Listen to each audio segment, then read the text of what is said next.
Ford, el valor del conocimiento. Distribución de utilidades. ¿Qué utilidades es obligatorio distribuir? ¿Cuándo se puede modificar la distribución de utilidades o inclusive no distribuir utilidades? Apoyemos en este oficio de la superintendencia y veamos cuándo habrá que distribuir el 50% o incluso el 70% de las utilidades. La siguiente es la pregunta para la superintendencia. ¿Cuándo es obligatorio distribuir el 50% de las utilidades o el 70% de las mismas? Veamos el oficio de la superintendencia y redondeemos el tema en todo su conjunto. ¿Quién es el encargado de aprobar la distribución de utilidades? Según el artículo 155 del Código de Comercio, el cual establece que salvo que los estatutos se fijare una mayoría decisoria superior, la distribución de utilidades la aprobaría la Asamblea o Junta de Socios con el voto favorable de un número plural de socios que representen cuando menos el 78% de las acciones, cuotas o partes de interés representadas en la reunión. ¿Quién entonces establece cómo se distribuyen o no se distribuyen las utilidades? Pues lo establece la Asamblea o la Junta de Socios. ¿Qué se requiere? Pues del voto favorable de por lo menos el 78% de las acciones, cuotas o partes de interés que se encuentren en la reunión. Ojo, no es de todas las acciones suscritas y pagadas o suscritas o de los socios con sus cuotas o aportes. Estamos hablando de los que se encuentren presentes, en este caso, en la reunión. Pero, ¿qué más nos dice la superintendencia al respecto? ¿Qué sucede en el caso de no contarse con la mayoría requerida en el artículo 155 del Código de Comercio, es decir, con ese 78? Cuando no se obtenga la mayoría prevista en el inciso anterior, deberá distribuirse por lo menos el 50% de las utilidades líquidas o del saldo de las mismas si tuviere que enjugar pérdidas de ejercicios anteriores. Miremos entonces, para decidir la no distribución de utilidades, requerimos el 78% de los presentes en la reunión, donde se decida sobre la distribución de utilidades. Si no tenemos esa decisión, hay que distribuir por lo menos el 50% de las utilidades, obviamente enjugadas ya las pérdidas de los anteriores ejercicios. Pero la pregunta es si habrá un caso donde haya que distribuir aún más. Veamos. Precisa la superintendencia.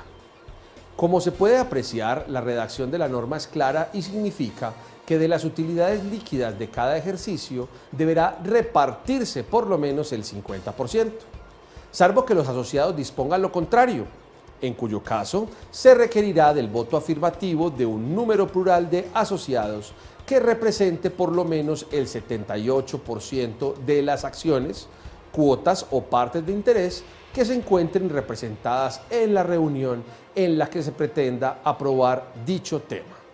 Esta es la conclusión de la superintendencia. ¿Cómo debe efectuarse la distribución de utilidades? Con relación a la forma como se lleva a cabo la distribución de utilidades, encontramos que la legislación mercantil, de manera clara y expresa, dispone que realizadas las apropiaciones y las reservas a que hubiere lugar, debe necesariamente distribuirse entre los asociados como mínimo el 50% de las utilidades. En el evento de que deban enjugarse pérdidas de ejercicios anteriores, el artículo 155, pues restándolas. O el 70% de las mismas, si se dan los presupuestos para ello del artículo 454 del Código de Comercio. ¿Qué tenemos entonces respecto de ese tema?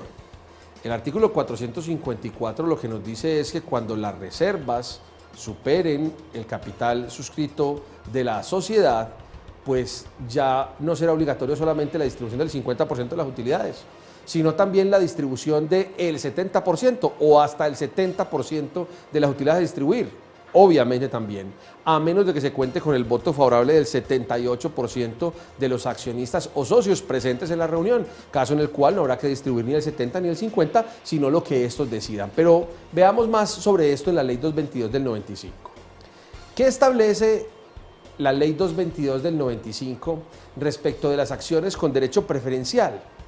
El artículo 63 de la 222 del 95 expresamente señala que las acciones con derecho preferencial y sin derecho a voto darán a su titular el derecho de percibir un dividendo mínimo fijado en el reglamento de suscripción y que se pagará de preferencia respecto al que corresponda a las acciones ordinarias.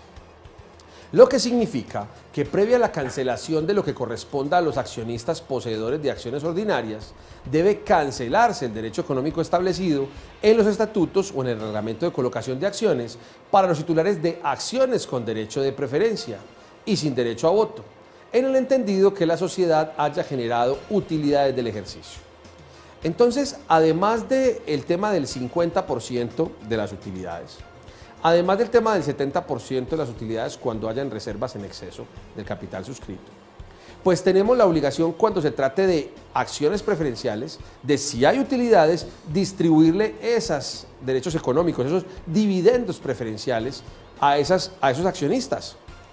¿Por qué? Porque así quedó en el contrato de suscripción o porque así se estableció en los estatutos. Entonces hay que tener en cuenta esas dos situaciones para efecto de la distribución. ¿Qué dice la Superintendencia de Sociedades entonces como conclusión? Y sobre todo cuando se trata de acciones preferenciales. Se ha de concluir que si bien es factible establecer un dividendo mínimo a favor de las acciones preferenciales, lo que no resulta posible es de garantizar dicho dividendo si no hay utilidades para distribuir.